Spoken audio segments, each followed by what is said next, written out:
Hello, my name is Mark Can, CEO and co-CTO of CryomatiKs Product Development. In this video, we're going to discuss the revolutionary Williams wind turbine. Now, the Williams wind turbine has a very low upfront cost, and this enables one of the lowest cost power sources on the planet.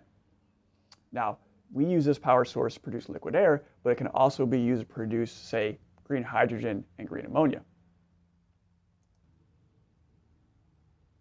That low power source is a result of a few very important key functions. First of all, the material cost can be 10 times less than a conventional wind turbine.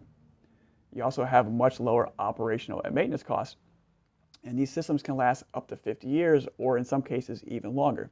And the combination of the wind turbine with a common platform means that you have power production and energy storage all at the same time. This is completely revolutionary.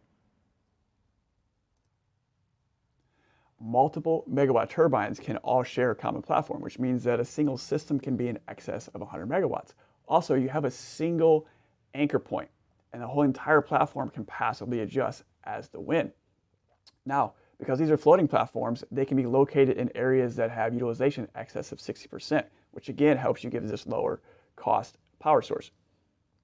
Because the platform doubles as your energy storage, you also already have a mechanism to store and transport the green energy after it's captured by the wind.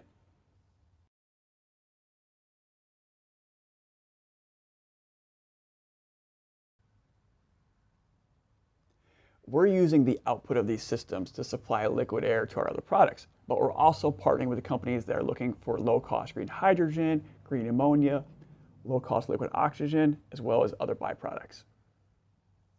The Williams turbine design represents a true revolution in the wind industry. For more information, feel free to contact us at 1-321-328-0850.